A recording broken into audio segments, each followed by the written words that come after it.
Well, I've taken you to Canada, to Guantanamo Bay, but this time it really looks like I've pulled the short straw because I'm here in the Motor City. Welcome to Detroit.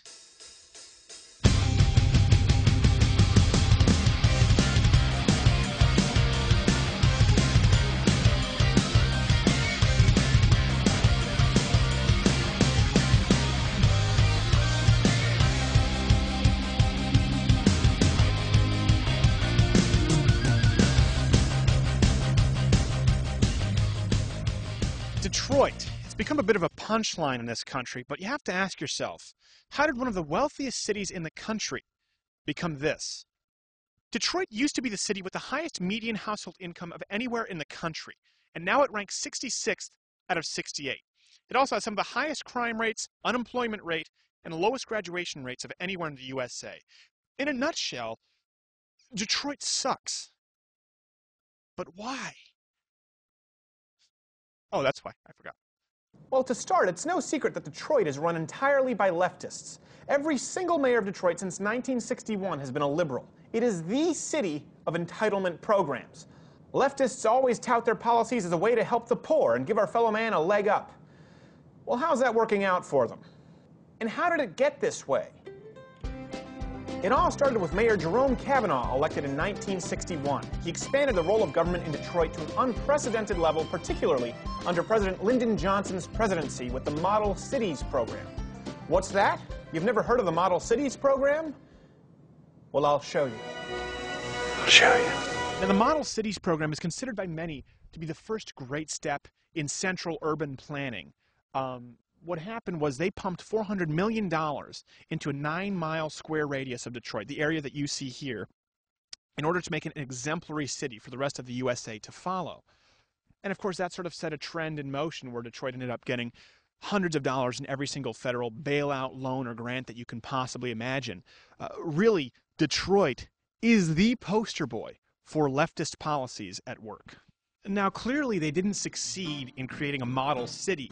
But the government did succeed in creating an entirely state-dependent city, which many people think was their goal in the first place. And that allowed the government to tell people in this city what they could build, where they could build it, which businesses would stay open, which businesses would close. And of course, in exchange for that stringent government control, they promised them things like education, training, health care, more entitlement programs. It smells funny. Speaking of education, how do Detroit schools stack up?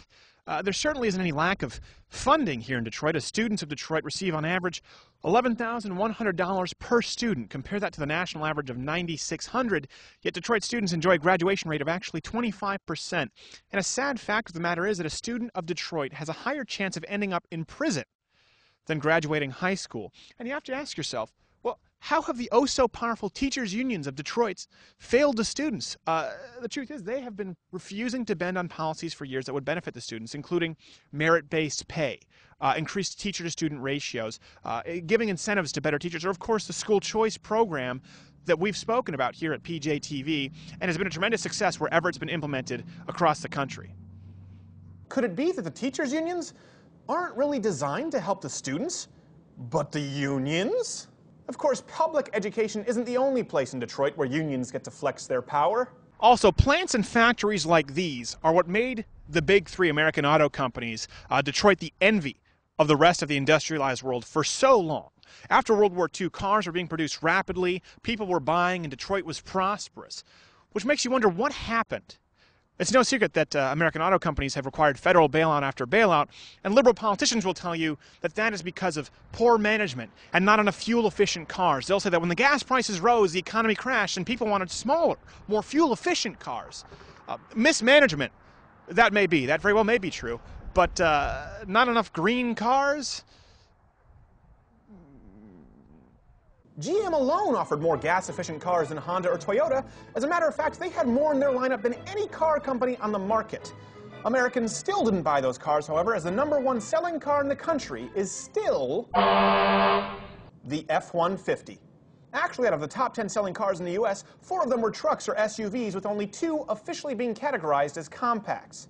Now, I know what you're thinking, but Stephen, those are just good gas cars. What about the hybrids? Good question. American automakers have more of those too.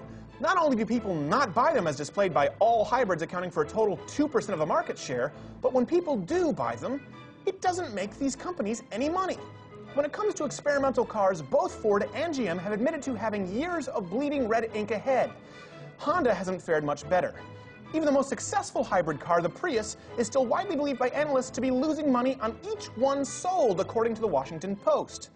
But if it's not the lack of green cars that made American car makers so crappy, what was it? Enter the United Auto Workers Union. Even under tough economic conditions, concessions are never a part of the UAW's vocabulary. Fully aware of the fact that their company will go bankrupt under these conditions, the UAW still made sure that they received 7 weeks paid vacation each year, maintain job banks, meaning that UAW workers rarely, if ever, actually get fired. They're simply sent to job banks where they are paid nearly full wages not to work. How's that for job security? Get their $74 an hour wage in both salary and benefits. Compare that to the $42 an hour for a comparable Japanese company auto worker, or even $26 in the private sector. The cost, of course, includes some of the most luxurious healthcare coverage offered on the planet, covering not only hospital, surgical, and drug coverage, but extravagances such as hearing aids and LASIK eye surgery. So with every car you buy, you're paying an additional $1,200 in employee benefits that you wouldn't be paying with the competition. American made. All of this adds up to the average UAW worker earning $130,000 a year in wages and benefits, and GM alone has had to pay over $100 billion in retiree healthcare costs in the last 15 years alone. And there's no end in sight, as they only need to pay another $47 billion in the near future. There it is, folks. While you and your family buckle down to plow through these tough economic times, the labor of the UAW continue to live like kings and make virtually no compromises. After all, why would they if the federal government just keeps bailing them out? And why wouldn't the federal government keep bailing them out when it's the unions who elect them? Guess just how much of the UAW's political contributions were donated to conservative or Republican candidates in 2008. A whopping 0%. One of the big ironies in all of this is that liberal environmentalists support the unions because the unions elect them. But because the UAW labor costs are so high, it dissuades automakers from investing in lower profit margin, smaller cars, so they instead focus on larger vehicles and SUVs. That's right, folks. The UAW is bad for the environment. So the UAW runs the auto industry into the ground, and the teachers' unions run education into the ground. So what happens to Detroit as a whole? Good people leave, poverty rises, and so does crime.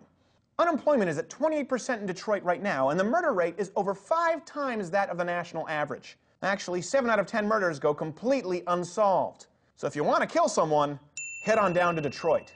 Not only that, but the average price of a home in Detroit is now around $5,700. Sound hard to believe? Not when you see what many of them look like. You can see here you got Christmas decorations. You got food. You got gasoline and 5 bottles of antifreeze. Antifreeze is the main ingredient used in meth. Freshly eaten chip bags, beer cans, Wendy's cups. This is not. Someone is living here, so we should probably get going. At least they put up some Christmas decorations to spread some Christmas cheer, so the people still seem to be in good spirits.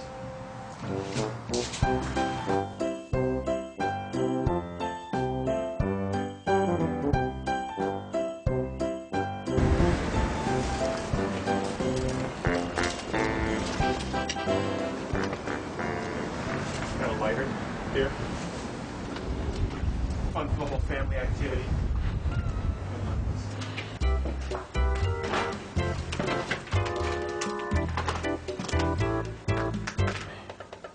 Bit of a fixer-upper, but, you know, cozy. Someone's missing a glove. Go down in the basement if you want.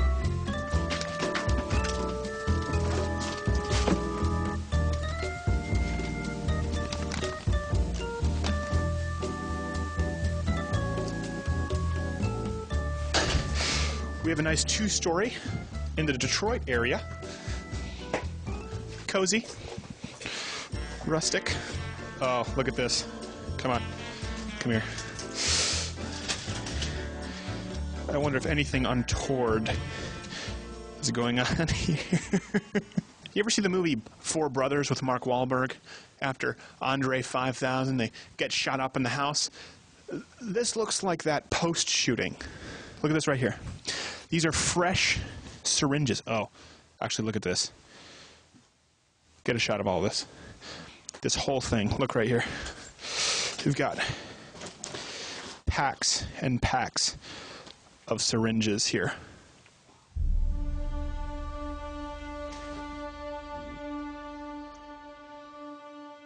Now, as you can see, that actually, this area of land would have been an extra probably 20 homes in Detroit, and they've either burned down or just been destroyed. And these huge barren sections of land, they're all over the place in Detroit. So what's actually started popping up are things called urban farms, where people actually build miniature farms right here in the city to grow food for themselves. And you know, like I said, I mean, it's so desolate. There have actually been bear sightings in the city of Detroit, too. Just another problem that they don't need here in Detroit. You got the wild dogs, now you got the bears. Maybe you'll see a wild dog and bear fight, and we'll get this on Discovery. That's what I'm hoping for. That's my next career shift. Now you might be wondering why I've shown you this. Why is it necessary for you to see a once great city brought to its knees by government bureaucracies and powerful unions? And to you I would ask to look at the current administration, look at this administration's promises to the American people, and compare them to the promises of corrupt Detroit politicians over the last 50 years. They're nearly identical. Detroit has been the perfect laboratory for leftist policies at work for nearly half a century. It's the perfect vision of the left utopia that this administration sees. And when you continue to remove free market principles that have made this country great, and you continue to create a state-dependent society, this is very well what America could look like in a very short amount of time. And I think that's important.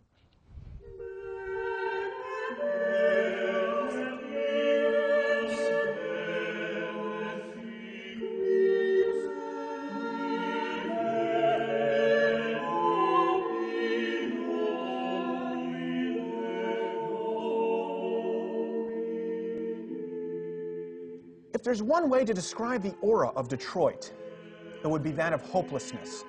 The city's citizens have been robbed of the American dream by politicians and bureaucrats upstream. They've been promised the world, but have been left with this.